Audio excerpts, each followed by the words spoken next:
डॉक्टरों की कमी यहाँ पे खल रही है, जिसकी वजह से हमारे आज हिमाचल प्रदेश में जो स्वास्थ्य संस्थान है वो चरमरा गए हैं।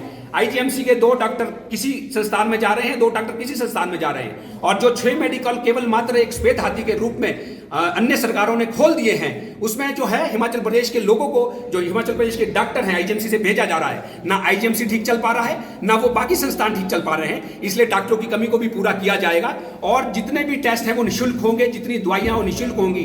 किसी भी प्रकार की स्वास्थ्य से रिलेटेड कोई भी समस्या हो, उसे हिमाचल प्रदेश में आम आदमी पार्टी है निःशुल्क प्रदान करवाएगी। ये वचन जो है अरविंद केजरीवाल ने हिमाचल प्रदेश के लिए दिया है, जिसको कल ऊना के अंदर मनीष सिसोदिया जो हमारे उप मुख्यमंत्री है और भगवंत मान जी ने स्पेशली अनाउंस किया है।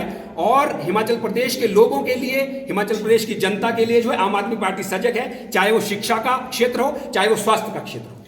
आम आदमी पार्टी फ्री की घोषणा के लिए नहीं जानी जाती, आम आदमी पार्टी व्यवस्था परिवर्तन के लिए जानी जाती है। आम आदमी पार्टी जानी जाती है कुछ नया करने के लिए, और जो बाकी अन्य सरकारों ने नहीं किया।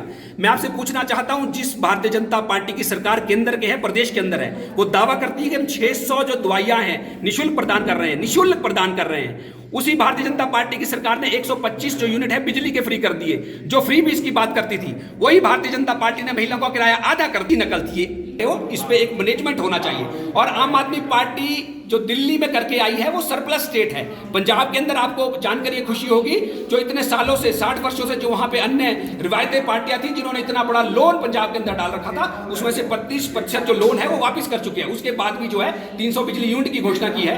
तो जो सुप्रीम कोर्ट का संज्ञान है वो ये है कि आप ये लाओगे कहां से, क्या आपका मैनेजमेंट का पार्ट रहेगा। इन चीजों पर बातचीत होनी चाहिए, इन चीजों पर सारी चर्चा होनी चाहिए। और उन्होंने केंद्र सरकार को जो है ये कहा कि आप इस चीज में चर्चा करो, लेकिन केंद्र सरकार बेईमान है। वो नहीं चाहती कि अगर ये सारा जो श्रेय है आम आदमी पार्टी चर्चा में भाग ले, और आम आदमी पार्टी चर्चा करेगी किस तरीके से ये बेहतरी हो सकती है, और वो कर लेगी तो उसका भी उनको नुकसान होगा। तो मैं कहीं ना कहीं समझता हूं कि ये जो है पॉलिटिकल प्रोपोगेंडा है, और आम आदमी पार्टी किसी के जेब से किसी को पैसा नहीं देती, एक मैनेजमेंट का पार्ट है। अगर हिमाचल प्रदेश के लोगों को सुविधा, देश के लोगों को सुविधा मिल रही है, तो मैं नहीं समझता इसमें किसी को कोई समस्या होनी चाहिए। और मूलभूत सभी सुविधाएं दे रहे हैं, आपको भी जानकर खुशी होगी। स्वास्थ्य आज एक बहुत बड़ा मुद्दा है, शिक्षा आज एक बहुत बड़ा मुद्दा है। अगर ये चीजें हमारे नौनिहालों को, हमारे बुजुर्गों को सारी चीजें निःशुल्क मिल रही है, तो इसमें क्या दिक्कत। निरंतर हिमाचल प्रदेश के मुद्दों से रिलेटेड सजग है, और हिमाचल प्रदेश के वासियों के लिए हर संभव प्रयास कर रही है कि चाहे वो शिक्षा का क्षेत्र हो, चाहे वो स्वास्थ्य का क्षेत्र हो, अन्य जो यहाँ पे सुविधाएं हिमाचल प्रदेश के वासियों को मिलनी चाहिए, आम आदमी पार्टी चाहती है को हिमाचल प्रदेश के लोगों के लिए उनको किया जाए, बेहतरी के लिए किया जाए। आपने देखा होगा पिछले दिनों हमने शिक्षा की बात की, और शिक्षा की व्यवस्था और सारी जो बहुत ही बुरा हालत था, वो दयनीय हालत में स्कूल थे, चाहे टीचरों की कमी थी, किस तरीके से जो क्वालिटी ऑफ एजुकेशन पे हिमाचल प्रदेश में बात हो रही थी, हमने आपके माध्यम से उजागर किया।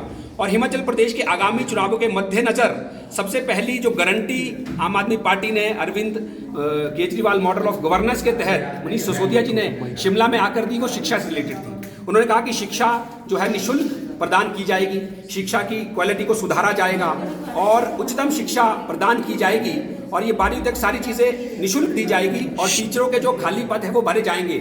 और बहुत बड़ी महत्वपूर्ण घोषणा ये कि जो टीचर है सिर्फ वो सिर्फ बच्चों को पढ़ाएगा, ना कि अन्य सरकारों की तरह उसे मिड डे मील में लगा दिया जाएगा, उसे सेंसस की गणना में लगा दिया जाएगा, बाकी अन्य कामों में उसे नहीं लगाया जाएगा, वो यही काम करेगा। उसी दृष्टि से हिमाचल प्रदेश में आगामी चुनाव है। बाकी पार्टियां जो है वो ढकोसले करती है, मैनिफेस्टो छापती है, चाहे वो कांग्रेस हो, चाहे वो भारतीय जनता पार्टी हो, वो मैनिफेस्ट केवल मात्र चुनावी दिनों में छपता है। छपने के बाद कोई भी सत्तासीन पार्टी होती है, उसके बाद वो कूड़ेदान में कहाँ लुप्त हो जाता है, क्या उन्होंने घोषणा की होती है, हिमाचल प्रदेश की जनता ना जानती है, ना वो नेता जानते हैं जिन्होंने वो की होती है। उसे निमित्त अरविंद केजरीवाल का सीधा स्पष्ट है कि वो गारंटी के रूप में जो उन्होंने दिल्ली में गारंटियां दी थी, मैं आपको बताना चाहता हूं, वो उन्होंने सारी गारंटियां पूरी कर ली है। अब जो वहां काम हो रहे हैं वो उससे ऊपर हो रहे हैं, यानी जिन मुद्दों पे उन्होंने चुनाव लड़ा था उनको पूरा करने के बाद आगे आए हैं। उसी के निमित्त हिमाचल प्रदेश के अंदर स्वास्थ्य की दृष्टि में उन्होंने कहा कि स्वास्थ्य की दृष्टि में हम हिमाचल प्रदेश के अंदर निःशुल्क स्वास्थ्य व्यवस्था पूरे प्रदेशवासियों को देंगे, चाहे वो गरीब व्यक्ति हो, चाहे वो अमीर व्यक्ति हो, कोई भी हो, चाहे उसके पास पैसा है चाहे नहीं है, कोई भी व्यक्ति अगर इलाज कराने हिमाचल प्रदेश में किसी भी संस्थान में जाता है, उसे निःशुल्क व्यवस्था उसे दी जाए। पहले ऐसे नहीं था।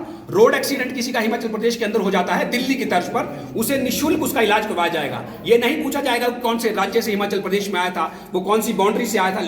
जब वो हिमाचल प्रदेश के अंदर एक बार एंटर हो गया और उसका किसी कारणवश दुर्घटना हो जाती जाती है तो उसका जो इलाज है वो जो है निःशुल्क करवाया जाएगा। इसी के तहत तीसरा, दिल्ली की तर्ज पर जो मोहल्ला क्लिनिक है, हर गांव में, हर शहर के वार्ड में मोहल्ला क्लिनिक खोले जाएंगे, ताकि जो ग्रामीण लोग हैं जो शहर नहीं आ सकते, आर्थिक स्थिति ठीक नहीं है, उनके मोहल्ला क्लिनिक खोल के ताकि उनको वहीं पे जो है निःशुल्क उनकी जांच करवाई जाए, उनको दवाइयां प्रदान करवाई जाए।